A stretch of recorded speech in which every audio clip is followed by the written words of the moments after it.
श्रीराम. स्वामी माधवनाथांनी काही विचार वेळोवेळी बोलून दाखवले आहेत, ते आपण समजून घेण्याचा प्रयत्न करतो आहोत.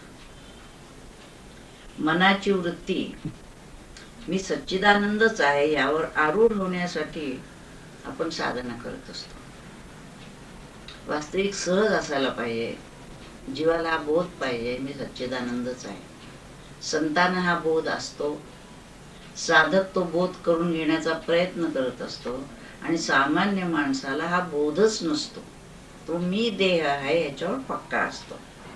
म्हणून मी सच्चिदानंद आहे याच्यावर मनाची वृत्ती आरूढ व्हायला पाहिजे. नुसतं क्षणभर ऐकलं प्रवचन, त्यावेळी आपल्याला वाटलं एवढं पुरेसं नाही. आरूढ होणं याचा अर्थ अखंड त्या बोधात राहता येणं. पण हे सहज होत नाही. त्याचं कारण मी देह आहे, मन आहे, बुद्धी आहे, हे संस्कार आपल्याला दृढ झालेले आहेत. निसर्गताचे आहे. ते निसर्गता याचा अर्थ सुद्धा जन्माला आलं की त्या मुलाला आपण तेच शिकवत असतो. छातीवर हात मारून तो सांगत असतो मी आमका आमका आहे, तुझं नाव आमका आहे, हे नाव काय, आडनाव काय, कुठं राहतो, काय राहतो. म्हणजे वास्तविक तो जन्माला येतो तेव्हा कोहम म्हणत असतो, तो रडतो त्यावेळेला, आणि त्याला आपण देवोहम असं शिकवत असतो. म्हणून म्हटलंय तुम्ही निसर्गता ते आहे असे का म्हणून विचारले तर जगाची धारणाच ती आहे. मी देह आहे अशी धारणा जगाची आहे, आणि नवीन येणाऱ्या पिढीवर ती आपण शिकवत असतो. आपण 24 तास जगात व्यवहार करत असल्यानं जी जगाची धारणा ती आपली धारणा. तुम्ही जे विचारलं एखाद्याने जसे संत होऊन गेले आणि त्यांनी मनाला विचारलं आपण काय कशासाठी जन्माला आलो, असा जर विचार त्यांना आला असेल तर त्याला बाकीची मंडळी सांगतात कशासाठी म्हणजे काय, सगळे लोक जसे जगतात तसंच जगायचं. आपण जन्माला यायचंय, अभ्यास करायचाय, पैसे मिळवायचे, मजेत राहायचंय, बस संपलं. म्हणजे त्यांनी जर प्रश्न असा विचारला तर तो वेड्यासारखा ठरतो की असा काय प्रश्न विचारतोय. जसं जग चाललंय तसंच आपण चालायचंय. देहच मी, मन बुद्धी मी, आणि मनात जे संकल्प विकल्प येतात ते माझे आहेत असं आपण म्हणत असतो. इथं माझे म्हणताना हा जो मी आहे हा जीव आहे, आणि जीवाला जर हा बोध झाला तर संकल्प विकल्प जे आहेत ते मनाचे आहेत, माझे नव्हे. देह तर जड आहे, त्याच्यामध्ये मनबुद्धी जी काम करते आहे, संस्कार त्याच्यावर जे होते आहेत, त्याच्यामध्ये देह मी, मन मी, बुद्धी मी असं म्हणणारा हा मी कोण आहे असा विचार कोणी करत नाहीये. आणि संत त्याला तो विचार करायला सांगतात की ज्याला तू मी मी म्हणतो आहेस हा मी कोण आहे तो शोध, find out who am I. Ramana Maharshi ते सांगत असत, शोध, त्यातल्या मीला शोध. देह सुखी दिसतो तो मी, त्याला असं वाटतं देह आनंदात आहे, हा मी सुखात आहे. जे देहाला हवं ते मिळालं, मनबुद्धीला आपल्याला हव्या त्या गोष्टी मिळाल्या की तो म्हणतो मी सुखी आहे. म्हणजे जोपर्यंत जीवाची दृष्टी बाहेरच्या बाजूला देह मनबुद्धीकडे आहे, त्या देह मनबुद्धीच्या सुखदुःखावर जीव आपलं सुखदुःख अवलंबून आहे असं समजत असतो. आणि त्यामुळे असा त्याचा विपरीत बोध होऊन जातो की देहाचं सुख ते माझं सुख. आता सगळ्या जगाचा प्रवाह एका बाजूला वाहत असताना आपण म्हणजे साधकाने मात्र उलट पोहायचं आहे. साधक कोणाला म्हणतो आपण की जे सध्याला सद्गुरू भेटले, ज्याला साधना त्यांनी सांगितली, आणि जो साधना करायला लागला, जे बद्ध मुमुक्षु अवस्थेमध्ये तो कोण आहे मी असा विचार करायला लागतो. आणि साधक अवस्थेमध्ये सद्गुरू त्याला सांगतात की अरे सहा अहम, तर परमात्माच तू आहेस, ही वस्तुस्थिती आहे ही तू समजून घे. आणि समजून घेण्यासाठी याचा अर्थ शब्दांनी नुसता नव्हे, तो अनुभव घेण्यासाठी तुला साधना करायची. साधकाचं लक्षण मुळात सांगितले, अवगुणाचा करून त्याग जेणे धरीला संत संग. जो संतजनी आश्वासाला, जे संतांनी त्याच्यावर कृपा केली आहे, त्याला अनुग्रह दिलेला आहे, मार्ग सांगितले आहे, आता त्याची वाटचाल सुरू ज्याला झाली त्याला साधक म्हणायचो. मग त्या साधकामध्ये खालच्या पातळीवरचा, मग मध्यम पातळीवरचा आणि मग उत्तम पातळीवरचा, म्हणजे उत्तम पातळीवरचा हा जवळजवळ सिद्धाच्या जोडीला येतो, पण कुठंतरी त्याला शंका राहिलेली असते. म्हणून निस्संदेह श्रोती साधू ओळखावा. ही शंका जेव्हा पूर्ण निरसन होते तेव्हा तो साधू म्हणजे पूर्ण झाला असं समजायचं. पण तोपर्यंत हा मोठा काळ असतो. नुसता एकच जन्म असं नव्हे तर अनेक जन्म सुद्धा त्या साधकावस्थेमध्ये जाऊ शकतात. आणि म्हणून गेल्या जन्मी काही साधनं झाली असेल तर या जन्मात तो लवकर त्या मार्गाला लागतो. तरी देखील वाटचाल तुम्ही कशी करता त्याच्यावर अवलंबून आहे. 6व्या अध्यायाचं म्हटलेलं आहे ज्ञानेश्वर महाराजांनी, अभ्यासाचा उचलता पाऊला जरी चालता. ह्या अभ्यासात त्यांनी जर का जलद गती केली असेल तर याच जन्मात तो सोमसिद्धीला गेला असता. तर तेवढा वेग नाही, म्हणून मध्ये थांबावं लागतं. तसा तितका तीव्र संवेग नसतो. मग आपलं आम्ही करतोय साधना अशी जेमतेम तो करत असतो आणि तिथं समाधान मानत असतो. म्हणून आपल्याला मात्र इथं उलट पोहायचंय म्हणताना दासबोधात एक ओवी दिली आहे. एक बळाचे निवडले ते पोहतची उगमास गेले आणि उगम दर्शने पवित्र झाले तीर्थरूप. म्हणजे ज्यांना हे लक्षात आलं की गतानुगतिको लोको प्रवाह पतित लोक झालेले आहेत, माया नदीत वाहून चाललेले आहेत, ते बरोबर उलट आपल्याला पोहायचं आहे आणि उगमाकडे जायचंय. जिथून संकल्प विकल्प येतात, ते विचार येतात, वासना येतात, त्याचं मूळ कुठे आहे? ज्याला मी मी म्हणतो आहे आणि हा अहम देहाकडे जो पडतो आहे तो अहम स्फुरण आत्म्याकडे पडायला पाहिजे आहे. ते अहम स्फुरण आत्म्याचं कुठे आहे ते बघायसाठी त्याला अंतर्मुख होऊन त्या अहमचा शोध घ्यायचा असतो. आणि म्हणून हा उलट मध्ये दिशेने जातो. सगळ्यांची दृष्टी बाहेर असते, साधकाची दृष्टी अंतर्मुख होऊन तो आत आत आत मूळ अहम स्फुरणाच्या ठिकाणी जायचा प्रयत्न करत असतो. इथं बळ लावायला पाहिजे. म्हणून एक बळाचे निवडले, क्वचित एखादा कुणी असा असतो, ते पोहतची उगमास गेले. पोहत उगमात गेले जर नदीच्या अंगाने म्हटलं तसं हा साधना करत करत उगमाकडे म्हणजे मूळ स्फुरणाकडे हा जायचा प्रयत्न करतो. आणि मग उगम दर्शने, तर त्याच्या परम भाग्यानं जिथून उगम आलेला आहे, याचा अर्थ जिथून हे मूळ अहम स्फुरण आलेलं आहे ते जर त्याला सापडलं तर मग पवित्र झाले तीर्थरूप. मग त्याला तीर्थरूप म्हणायचं. केवळ आपल्या वयाने मोठे आहेत म्हणून तीर्थरूप अमके अमके असं आपण लिहित असतो. जसं चिरंजीव म्हणतो, तो चिरंजीवी नसतो, हे तीर्थरूपही नसतं. पण अशी जी मंडळी असतील ज्ञानी त्याला खऱ्या अर्थाने म्हणायचं तीर्थरूप. अशी तीर्थरूपाची व्याख्या समर्थाने केली आहे. ते सामान्य माणसांप्रमाणे माया नदीमध्ये वाहत न जाता उलटे पोहून उगमाकडे म्हणजे परमात्म्याकडे जातात. ते तीर्थरूप. उगम म्हणजे परमात्मा. एकोहम बहुश्याम, एक होतो मी, मला अनेक व्हावंसं वाटलं, त्याप्रमाणे परमात्मा झाला अनेक. पटे जीवाला अज्ञानामुळे तो बोध राहिला नाही आणि तो देहाला मी समजून त्याच्या मागे लागला.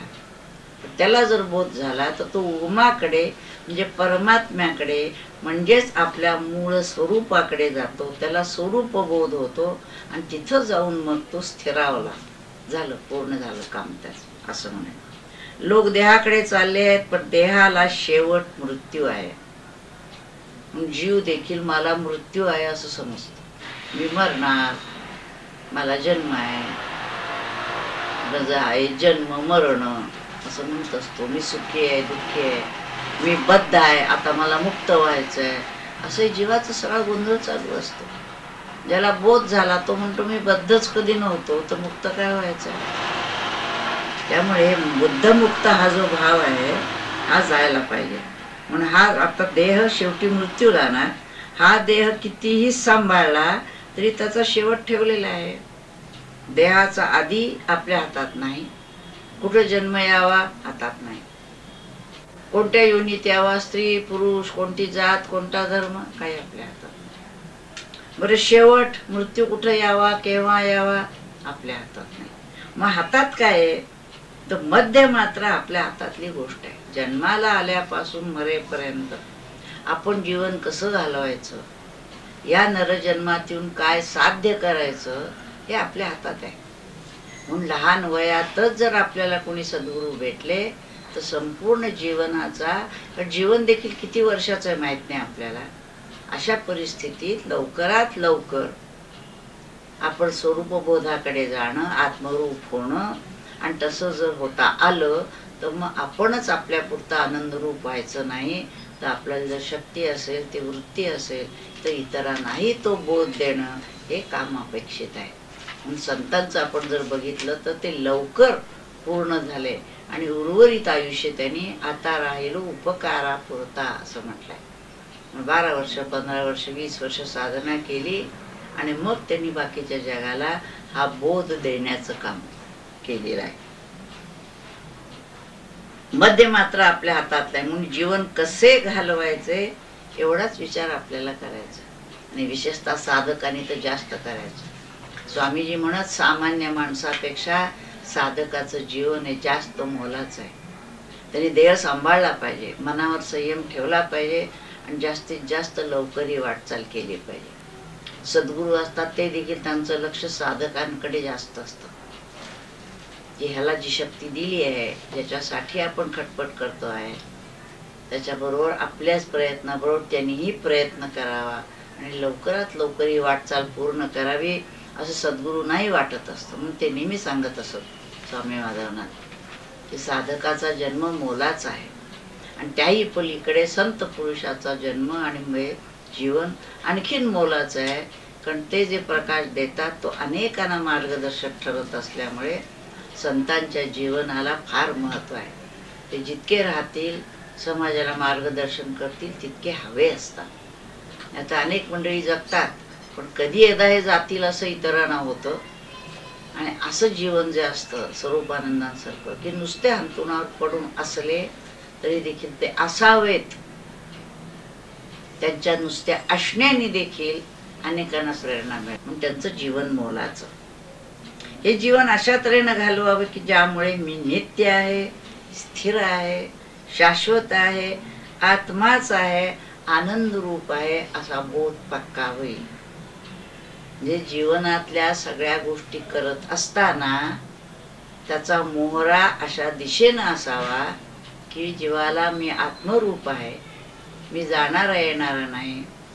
न जायते म्रियते वा कदाचित, नायम आत्मा भविता वा न भूयः, अजहा नित्यः शाश्वता अयम पुराणा, न हन्यते हन्यमाने शरीरे. देह जाणार आहे पण मी जात नाही. नैनम छिंदन्ति शस्त्राणि नैनम दहति पावक, न चैनम क्लेदयन्ते आपो न शोषयति मारुत. हे जे सगळं वर्णन गीतेने केलंय ते मी आहे. नुसतं गीतेत सांगितलंय नव्हे, ते मी आहे, तो माझा अनुभव आहे आणि मी त्या ठिकाणी पोचलेलो आहे. जी गोष्ट अशी कशी असेल असं वाटतं, ते सद्गुरूंच्या कृपेनं त्या जीवाला बोध झाला की त्याचा लक्षात येतं नव्हे, तो ठामपणाने सांगतो की असाच मी आहे, मला ह्याच्याबद्दल बिलकुल शंका नाहीये, तेच माझं स्वरूप आहे. म्हणून मी आत्मराच आहे असा त्याचा बोध पक्का होईल. पहिल्यांदा बोध व्हावा आणि तो दृढ व्हावा. साधकाच्या बाबतीत असं सांगितलंय, त्याला बोध झाल्यानंतर सुद्धा तो दृढ करत राहणं हे त्याचं काम आहे आणि तो करत असतो. अशा तऱ्हेने सगळं जीवन जावं. काय आपला उद्योगधंदा नोकरी असेल ना, जे जे काय आपण करू ते करायचं आहे, टाकायला सांगितलंच नाही. कर्मावर तर सगळ्यांचा भर आहे. उलट म्हटलंय, कर्म जर धड झालं नाही तर तो परमार्थ तरी काय करणार. जयाचे ऐहिक धड नाही तयाचे परत तर पुसशी काय.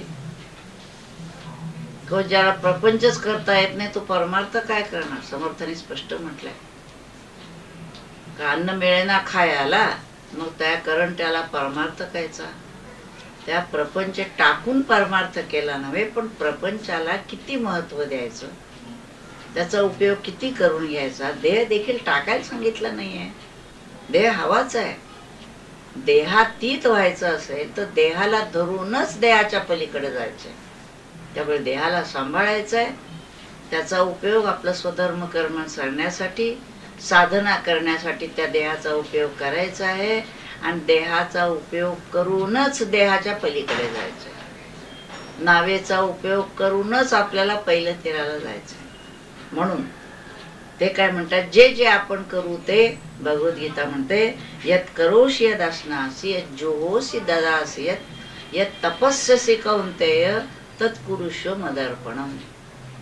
आता इथं करोषि, अश्नाशी काय खाशील ते, जुहोषि तुझे काय खाशील, पिशील, वागशील, बोलशील, त्याचबरोबर यत् तपस्यसि जे काय साधना करतोस ती देखील, म्हणजे तू जे काही प्रापंचिक कर्म करशील, जे वैयक्तिक, कौटुंबिक, सामाजिक, राष्ट्रीय, वैश्विक जी काही कर्म तुला प्राप्त आहेत ती करशील, त्याच्या जोडीनं जी साधना करशील ती, त्या सगळ्याचा मोहरा परमेश्वर प्राप्तीकडे, आत्मबोधाकडे करून घ्यायचा. प्रत्येक कर्म करताना हा बोध पाहिजे की या कर्मातून मला आत्मदर्शनाकडे जायचंय. त्यासाठी कर्म आहे, स्वार्थासाठी नाही. म्हणून म्हणतात तू जे काय करशील, बोलशील, चालशील आणि यज्ञ, दान, तप हे करायलाच पाहिजे. न त्याज्यम 18व्या अध्यायात स्पष्ट त्यांनी सांगितलेलं आहे, गीतेमध्ये सांगितलंय. आणि ते कसं करायला पाहिजे ते 16, 17, 17 मध्ये सांगितलंय. सात्विक काय, राजस काय, तामस काय. सात्विक धरायचंय आणि राजस तामस टाकायचंय. असं करत करत आपल्याला कुठं जायचंय, जे जे करशील ते मत म्हणजे आत्म्याला अर्पण कर. काय जे करशील ते, कुठलेही कर्म केलं ओम तत्सत ब्रह्मार्पणम असतं. कर्म करताना भगवत स्मरण करायचंय, कर्म चालू असताना मध्ये भगवत स्मरण ठेवायचंय आणि कर्म संपल्यावर म्हणायचंय तुझ्या शक्तीनं, तुझ्याच प्रेरणेनं तूच दिलेलं काम आहे, ते झालेलं आहे, तुझं तुला अर्पण आहे. त्या आत्म्याला अर्पण झालं की नाही, आता समजायचं कसं, अर्पण केलंय समजायचं कसं, तर आपणच कर्म करत असल्यानं जे आपण कर्म करू त्या कर्मापासून आपल्याला समाधान वाटलं पाहिजे की दिलेलं कर्म उत्तम पार पडलेलं आहे. त्याच्यापासून मला काय असं म्हटलं की असमाधान आलं. कर्म झालं, संपलं. आनंद कर्म करतानाच आनंद आहे. त्याच्यानंतर काय, ही फळाची जर अपेक्षा केली तर आनंद संपतो. आणि प्रत्येक व्यक्ती कर्म करत असताना याच्यापासून मला काय मिळणार इकडेच त्याची दृष्टी असते. बाहेरची यच्चावत कर्मे जर आत्म्याच्या अंगाने झाली, आत्माभिमुख झाली, याचा अर्थ देखील काय, आत्म्याच्या अंगाने. याचा अर्थ भगवंतांनी जसं सांगितलं, युद्धस्व कर तू पण अध्यात्म चेतस होऊन कर, असं सांगितलं. म्हणजे प्रत्येक वेळेला हा आत्म्याचा बोध ठेवायचा आहे आणि युद्धासारखं घोर कर्म देखील करायचं आहे. ते त्याच्या वाट्याला आलं. आपल्याला एवढी घोर कर्म करायची नाहीये, पण आपल्याला जी कर्म करायची आहे ती साधीच कर्म आहेत. तथापि आत्म्याचं अनुसंधान ठेवून आपल्याला कर्म करायचे. म्हणून आत्माभिमुख झाली तर आपल्याला आतून आनंद होतो. कारण आत्म्याचं स्वरूप आनंदाचा असल्यामुळे आणि आपल्या सगळ्या कर्माचा मोहरा आनंदाकडे असल्यामुळे प्रत्येक कर्म करत असताना आपल्याला आनंद होतो का नाही बघायला पाहिजे. ते कर्म किती हलका आहे का किती उंच पातळीवरचं, याचा अर्थ व्यावहारिक दृष्ट्या मोठं आहे, याला महत्व नाही. म्हणून आपण नवविधा भक्ती जर पाहिली तर दास्य भक्तीमध्ये सुद्धा पहिल्यापासून अर्चनम, वंदनम सगळे जे सांगितलंय त्या तऱ्हेनं देवाची सेवा करावी, देवाचं द्वारी झाडावं, नीच कर्म, नीच दास्यत्व, जे नीच याचा अर्थ हलकी वाटणारी कामं सुद्धा सगळी आपल्याला तिकडे घेऊन जाणारी आहेत. बोध आहे का बघितला पाहिजे. जर आतून वेडं वाकडं कृत्य झालं तर आत दुःख होतं. कुणाला दुःख होतं आत तोच बसलाय ना, तो परमात्माच जीवात्मा होऊन आत बसलेला आहे. चांगलं कर्म केलं असेल तर तो आपल्याला अनुमोदन देतो आणि वेडं वाकडं कर्म जर आतून घडलं तर आतूनच लक्षात येतं. अगदी दुष्ट माणसाला सुद्धा हे कळत असतं की आपण करतोय बरं नाही, पण काही कारणाने तो तिकडे लागलो असता, पुढे निर्ढावतो, पण तरी देखील आत कुठंतरी असं वाटत असते करतो हे बरं नाही. जर चांगली कृत्य झाली तर आतमध्ये सुख होतं, कारण त्याच्याकडून आपल्याला उत्तेजन मिळतं की चांगलं झालेलं आहे. जेवढी चांगली कर्मे तेवढी सारी आत्माभिमुख असून जेवढी वाईट कर्मे तेवढी आत्म्यापासून विरुद्ध दिशेला नेणारी आहेत. याचा अर्थ असा की जेवढी वाईट कर्म, याचा अर्थ स्वार्थापोटी झालेली कर्म जी आहेत ती देहबुद्धीच्या मुळे झालेली असल्यामुळे त्याच्यापासून आपल्याला आनंद होत नाही. स्वार्थी मनुष्य हा कदापिही शांत, समाधानी, आनंदी असू शकत नाही.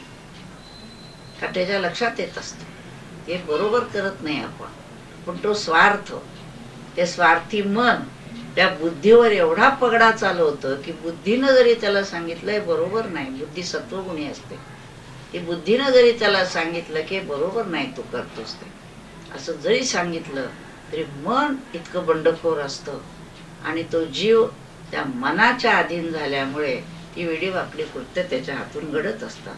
आणि एकदा घडत चालली वरनं जसा डोंगरावरून एखादा दगड ढकलावा तो चाललाय की खाली खाली खाली, आणि जितका खाली जाईल तितकं गुरुत्वाकर्षण जास्त, आणखीन जोरात खाली जातो. तसं एकदा तो वेड्यावाकडा मार्गाला लागला की तो किती खाली जाईल आणि किती वेगाने जाईल हे सांगणं कठीण आहे.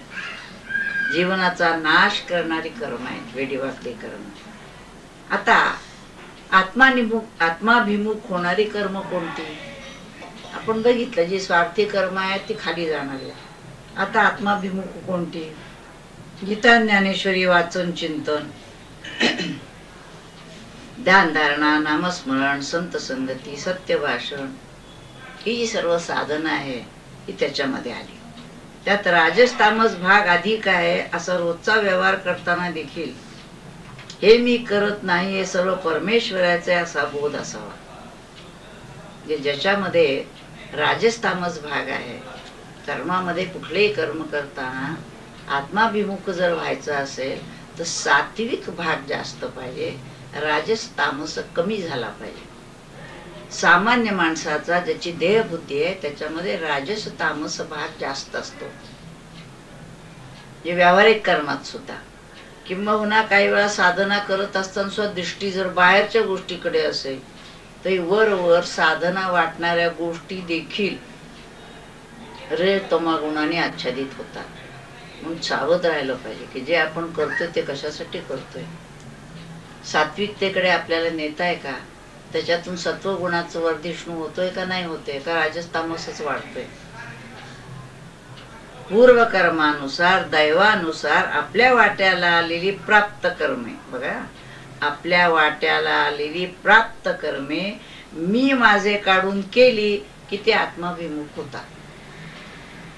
जे वास्तविक प्राप्त कर्म सगळ्यांना करायचे, म्हणजे आधी दुसऱ्याची कर्म बळाने आपण घेऊ नयेत, आपली जी आहे तेवढीच आपण करावी. पण त्यातलं मी माझं काढणं ही जी गोष्ट आहे ही सगळ्यात अवघड जाते. का अवघड जाते? तर जर साधना नसेल, गुरुकृपा नसेल, तर ज्या देह मन बुद्धीकडून ही कर्म घडतात ती देह मन बुद्धी मी आहे असं अज्ञान असल्यामुळे, ध्यान धारणा नसल्यामुळे देहापासून जी अलिप्तता यायला पाहिजे, डिटॅचमेंट ज्याला म्हणतात, ही डिटॅचमेंट होत नाही, ती ध्यानानेच होते. आणि ते जोपर्यंत साधना आपण करत नाही तोपर्यंत देहापासून अलिप्तता येत नाही, स्वार्थ सुटत नाही, रजोगुण तमोगुण आपल्याला दूर करता येत नाही. ती कर्म चांगली, सात्विक, दुसऱ्याच्या हिताची असावी. आपले आणि दुसऱ्याचेही हित ज्यामध्ये आहे अशी कर्म संभवतात. पारमार्थिक कर्म अशी असावीत की ज्यामध्ये आपलंही कल्याण आहे आणि दुसऱ्याचंही कल्याण आहे. असं नाही की आपलं कर्म आणि दुसऱ्याचे कर्म यात विरोध आहे, संघर्ष आहे. तो व्यवहारात असतो. माझा स्वार्थ बघायला गेलो की त्याच्यापासून दुसऱ्याचा नुकसान असतं. तुमच्या खिशातले पैसे माझ्या खिशात यायचं म्हटलं की तुमच्या खिशातले जातात. पण परमार्थात तसं नाही. परमार्थात माझंही कल्याण आहे किंवा दुसऱ्याचंही आहे, किंवा दुसऱ्याचं कल्याण साधण्यात माझं कल्याण आहे अशी दृष्टी असायला पाहिजे. किंवा संतांचे सारं जीवन जर आपण बघितलं तर दुसऱ्याचे हित करत करत ते व्यापक स्वार्थ साधत असतात. म्हणून जे सांगितलेलं आहे परमार्थाच्या 3 पायऱ्यामध्ये, त्यात पहिली पायरी सांगितलेली आहे. ती पहिली पायरी म्हणजे श्रवण, वाचन, चिंतन एवढं करणं. पारायण करतात, काय काय करतात. ही खालची पातळी, सगळ्यात खालची पातळी आहे. म्हणून साधक जो आहे त्याने तिथं थांबायचं नाही. त्याच्यावरची पातळी जी आहे ती इथं आली की जर दुसऱ्यासाठी तन मन धनाने झिजलं पाहिजे, हे साधकावस्थेपासून आपण करायला पाहिजे. आणि मग संत पुढे जे करतात ते सहज सगळं दुसऱ्यासाठीच असतं, ते स्वतःसाठी जगतच नाही. दुसऱ्याचं हित करत करत ते व्यापक स्वार्थ साधत असतात. हे व्यापक स्वार्थ आहे, पण तो स्वार्थ व्यापक म्हणजे सर्व विश्वाचा स्वार्थ आहे.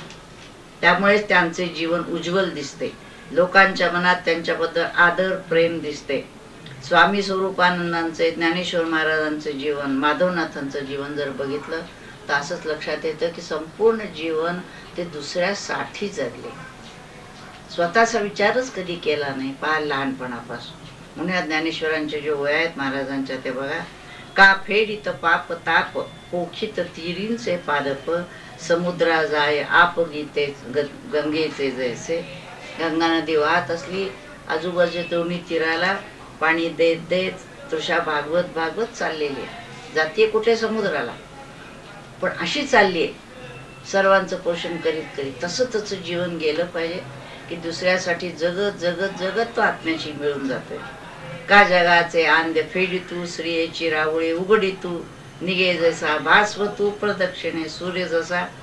जगाचा अंधार दूर करत करत प्रदक्षिणा करत असतो, तैसी बांधिली सोडिता, जी बद्ध मंडळी आहेत त्यांना मुक्त करत, बुडाली काढिता, संसाराच्या भवसागरात बुडाली आहेत त्याला बाहेर काढत काढत, साकडी फेडिता आर्ताची. आर्त मंडळींची संकट असतात ते दूर करत करत, किंबहुना दिवस राती, पुढीलांची सुख उन्नती आणित आणित स्वार्थी प्रवेश. जे दिवस रात्र दुसऱ्यांच्या सुखाचा विचार करत करत ही संत मंडळी आपला स्वार्थ साधतात, याचाच अर्थ परमार्थ करतात.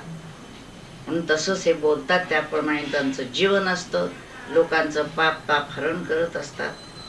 म्हणून या ठिकाणी त्यांनी असं म्हटलं इतरांचं दारिद्र्य दूर करतात. याचा अर्थ दारिद्र्य संपत्तीचं नसतं, देहाचं मनाचं बुद्धीचं दारिद्र्य असतं. याचाच अर्थ असा की देह मन बुद्धी जोपर्यंत आपण स्वार्थासाठी वापरतोय त्याला दरिद्री जीव असं म्हटलेलं आहे. आणि हे जेव्हा दुसऱ्यासाठी वापरतात तेव्हा त्याला श्रीमंत. संत मोक्षश्रिया अलंकृत ऐसे संत श्रीमंत. तुकोबांना खायला अन्न नव्हतं पण संत श्रीमंत होते. कशामुळे? हे दारिद्र्य नव्हतं त्यांच्याकडे, देह मन बुद्धीचं दारिद्र्य नव्हतं. संत श्रीमंत. देहाचं दारिद्र्य, मन नेहमी वाकूळ चंचल असणं मनाचं दारिद्र्य. संतांचं मन स्थिर, निवातीचा दीप जसं म्हटलं, निर्वात ठिकाणचा दीप जसं शांत, तसं निवांत शांत असतं त्यांचं मन बुद्धी. आणि किती सांगितलं की असं आहे तरी बुद्धीचा निश्चय होत नाही, त्याला बुद्धीचं दारिद्र्य म्हटलंय. आणि संतांच्या बुद्धीचा निश्चय पक्का असतो, त्यालाच व्यवसायात्मिका बुद्धी म्हटलेलं आहे. या जीवनात येऊन हेच प्राप्तव्य आहे, दुसऱ्यासाठीच आपलं जीवन आहे असा ज्यांचा बुद्धीचा निश्चय झालेला आहे. मन अत्यंत निर्मळ आहे, त्यांचं मन नसतं असं नाही, पण सामान्य माणसाचं मन जसं स्वार्थी असतं त्याच्या बरोबर उलट त्यांचं मन असतं, की ज्यांच्यामध्ये मनामध्ये सर्व पारमार्थिक गुणच असतात. अशा गुणांची, दैवी गुणांची संपत्ती असलेले असे संत असतात. त्यांचं मन निर्मळ, देह पवित्र आणि बुद्धी निश्चयात्मक असे हे संत श्रीमंत असतात. तशी श्रीमंती प्रत्येक जीवाला मिळवण्याचा हक्क आहे, तो मिळवू शकेल पण त्यांनी आपल्या जीवनाचा योग्य उपयोग केला तर. हरि ओम तत्सत. नमितो योगी थोर विरागी तत्वज्ञानी संत, तो सत्कविवर परात परगुरु ज्ञानदेव भगवंत. ओम ईशावास्यमिदं सर्वं यत्किंच जगत्यां जगत् तेन त्यक्तेन मुञ्जीता मा हृदय कस्य स्विद्धनम्. ओम शांति शांति शांति.